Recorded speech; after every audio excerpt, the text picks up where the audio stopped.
Morning student class 9। हम आपको पढ़ा रहे थे संस्कार और भावना।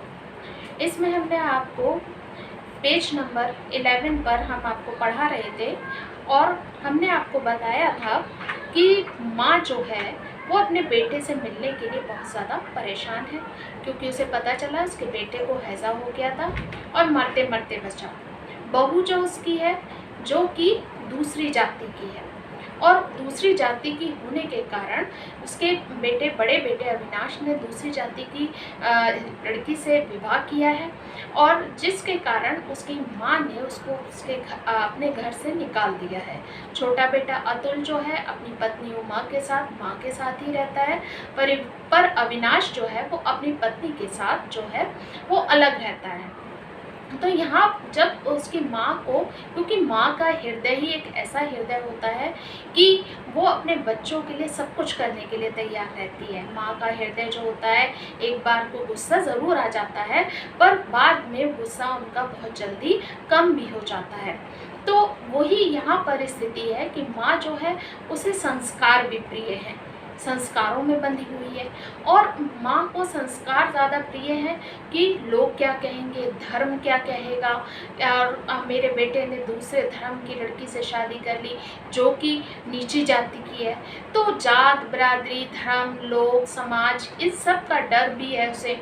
और संस्कार उसके ये नहीं कहते वो कि दूसरे धर्म की लड़की वो अपने घर पर लाकर रखे। तो इस वजह से वो यहाँ एक अंदर से उसकी भावना उमड़ रही है कि मेरा बेटा है, मैं उसे कैसे भी करके देख लूँ।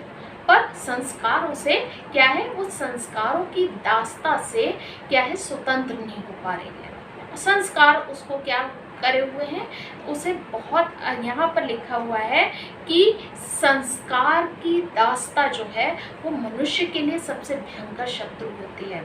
अगर हम संस्कारों के दास हो जाते हैं तो हमें वो संस्कार जो है हमारी भावनाओं के ऊपर क्या करते हैं, वो काबू कर लेते हैं और उन भावनाओं को वो बढ़ने नहीं देते, हमारे बीच में वो संस्कार आड़े आते हैं। इससे आगे हम देखते हैं उमा। ये बड़े भैया ने कहा था, ऊपर जब हमने देखा था तो ऊपर उन्होंने माँ जो है वो कह रही है कि एक बार अविनाश ने मुझसे ये कहा था कि संस्कारों की दास्ता सबसे भयंकर शत्रु है। और कहती है माँ कि तुम लोग तो उससे ऊपर उसने कहा है माँ ने कि तुम लोग जो हो सब दोनों मिल के आ गए, तुम भी भाभी से मिल आई। उमा से कह रही है वो अपनी छोटी बहू से कि तुम भी जाकर भाभी से मिल आई और इधर अतुल भी जाकर अपने भाई से मिल आया। एक मैं ही हूँ जो अपने बेटे से नहीं मिल पा रही हूँ। वो कहती है कि एक बार अविनाश ने मुझसे कहा था कि संस्कारों की दास्ता जो है वो सबसे भयंकर शत्रु होते हैं। उमा इस बात पे उमा कहती है यह बड़े भैया ने कहा था। और वो कहती है उमा कि यह आपसे बड़े भैया ने कहा था। माँ हाँ उसी ने कहा था, मैंने उसे बहुत समझाया, अपने प्रेम की दुहाई दी, पर वह सदा यही कहता रहा। और कहते हैं कि माँ कहती है कि हाँ उमा, मुझसे ये अविनाश ने ही कहा था, मैंने उसे बहुत समझाया कि दूसरी जाति की लड़की से विवाह ना करे। मैंने अपने प्रेम की भी उसे दुहाई दी, अर्थात प्रेम की भी कसम दी कि तू ऐसा मत कर, मैं तुझसे बहुत प्रेम करती हूँ। पर उसने मेरी नहीं सुनी और वो हमेशा यही कहता था, क्या कहता था, माँ संतान का पालन माँ बाप का नैतिक कर्तव्य है। और यहाँ पर माँ कहती है कि अविनाश मुझसे हमेशा एक ही बात कहता था कि संतान का पालन पोषण करना हर माँ बाप का कर्तव्य है। और क्यों है ये कर्तव्य, वे किसी पर एहसान नहीं करते, वो किसी पर एहसान नहीं करते। अपने बच्चों को पालना हर माँ बाप का कर्तव्य है, वो किसी दूसरे पे एहसान नहीं करते। अगर उन्होंने पैदा किया है तो उन्हीं को पालना है, कोई किसी पे एहसान नहीं करना है, केवल राष्ट्र का ऋण चुकाते हैं। आप पैदा करके बच्चों को फेंक नहीं सकते, राष्ट्र पर बोझ नहीं बना सकते, इस देश पर बोझ नहीं आप दे सकते। तो आप क्या कर रहे हो, राष्ट्र का ऋण चुका रहे हो, कर्ज चुका रहे हो। आपने पैदा किया है तो आप उसको क्या कर रहे हो, उसको पाल रहे हो। वे ऋण मुक्त हो, यही उनका परितोष है। और वो कहते हैं कि वो इस ऋण से मुक्त हो जाए, इस कर्ज से वो सोचे कि ये मुक्त हो जाए। यानी कि तुमने अपना काम कर दिया, तुमने अपना पालन पोषण कर दिया, तुमने अपना कर्ज चुका दिया, हम दोनों भाइयों को तुमने पाल दिया। अब उन्होंने क्या कहा है कि यही उनका परितोष है। परितोष जो यहाँ पर शब्द आया है, यानी कि इच्छा पूर्ति से होने वाली प्रसन्नता। तुमने अपनी इच्छा पूरी करी, तुमने हमें पैदा किया, तुमने अपनी इच्छा के अनुसार हमें पाला पोसा बड़ा किया, तुम्हारी इच्छा के अनुसार हम चले अभी तक। अब तुमने अपनी प्रसन्नता पूरी कर ली, अपनी इच्छा पूरी कर ली और तुम उसमें खुश नहीं। वो कहते हैं इससे अधिक मोह है इसलिए पाप है। तुमने अपनी इच्छा से क्या किया, हमको पाला पोसा बड़ा किया, पर हमसे इतना मोह करना, यानी कि हमसे इतना ज़्यादा प्रेम करना, यही तुमने पाप किया। आजकल के ज़माने में हर माँ बाप अपने बाल बच्चों से बहुत ज़्यादा प्रेम करते हैं, बहुत ज़्यादा उनको बहुत प्यार से दुलार से पालते हैं। और उसके बाद क्या होता है कि बच्चे, माँ बाप जब उनकी उम्र बहुत हो जाती है तो बच्चे अपने अपने कामों के हिसाब से इधर उधर चले जाते हैं। कहीं किसी की नौकरी लग जाती है, कोई कहीं बाहर रहता है और फिर वो माँ बाप के पास कम आ पाता है।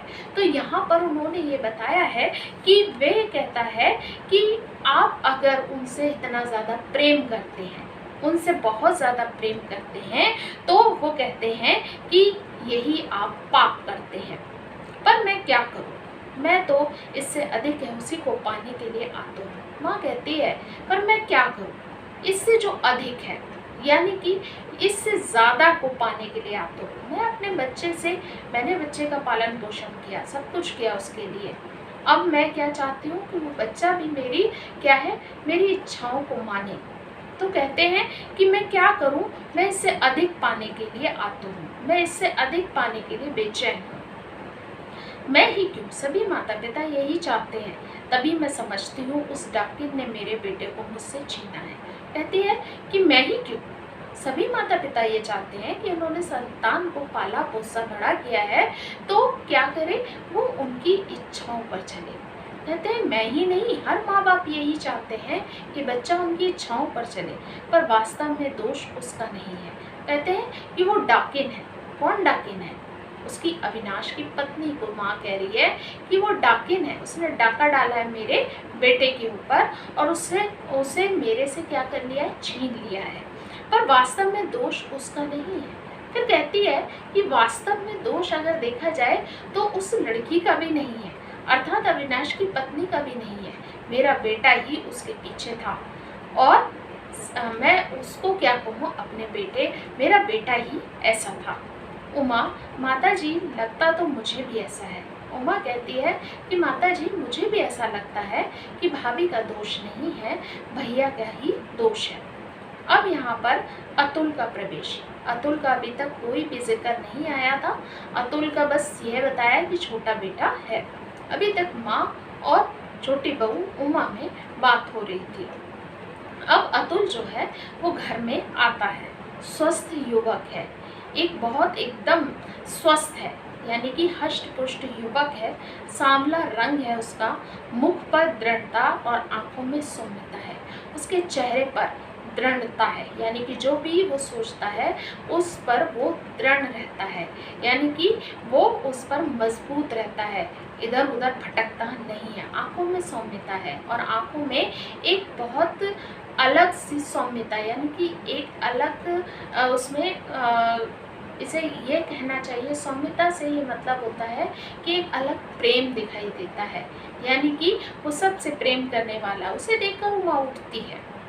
उसे देखकर अतुल जैसे ही आता है घर में, उमा उठती है, क्षण भर उसे देखती है। थोड़ी देर के लिए उमा अपने पति अतुल को देखती है। वह सदा की तरह शांत है। जैसे अतुल हमेशा शांत रहता है वैसे ही वो आज भी शांत है। फिर रसोई की ओर चली जाती है और अतुल को इतना देखने के बाद उमा जो है वो रसोई की तरफ, किचन की तरफ चली जाती है। अतुल सीधे आकर कुर्सी पर बैठ जाता है और माँ को देखकर कहता है, और अतुल आता है और आके सीधे कुर्सी पर बैठता है और माँ की तरफ देखता है। अतुल, क्या बन रहा है माता जी? माँ अनसुना करके, तूने सुना? माँ जो है माँ से अतुल पूछता है क्या बन रहा है माता जी।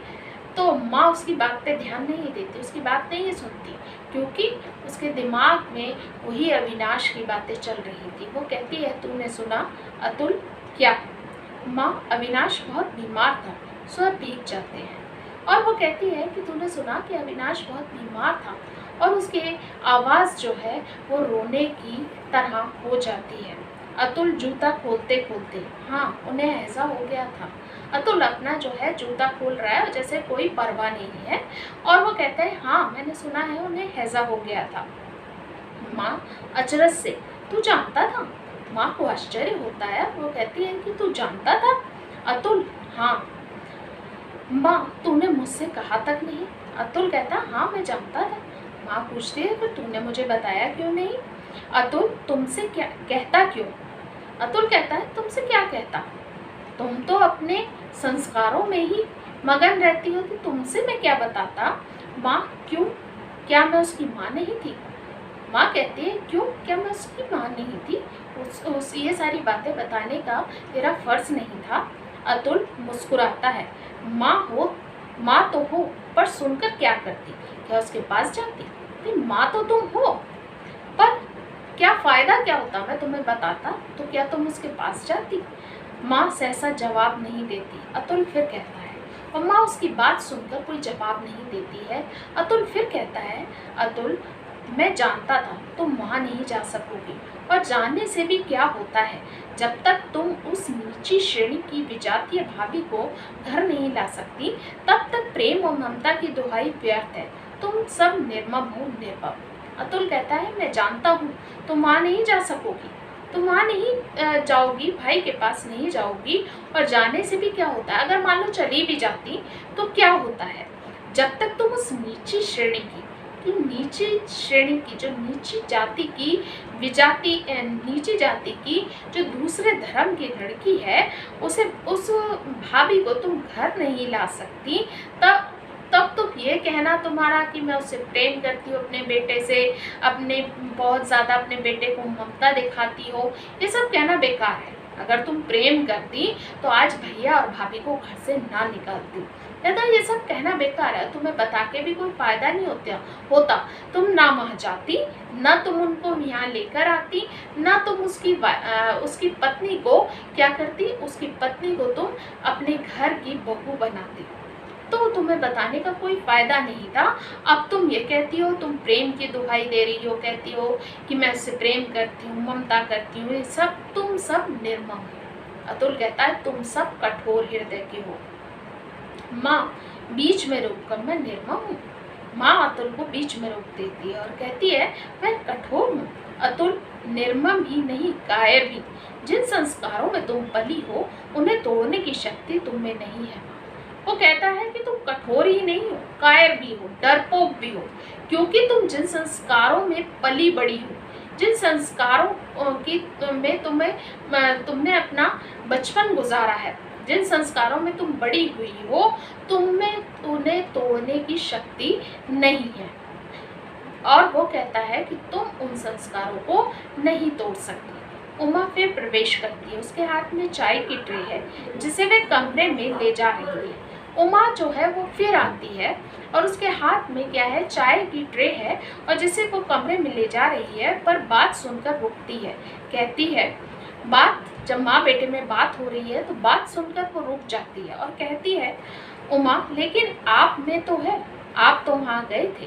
और वो कहती है कि आप में तो है, आप में तो उन संस्कारों को तोड़ने की शक्ति तो है, आप तो उन संस्कारों को तोड़ सकते हो, आप तो वहाँ गए थे। अतुल, मुझे वहाँ जाने के लिए कोई काम नहीं था, इसलिए नहीं गया। तो यहाँ पर वो कह रही है आप तो वहाँ गए होगे, और वो कहता है कि आप कह रहे हो माँ को कि माँ जो है कठोर हृदय की है, माँ जो है डरपोक है।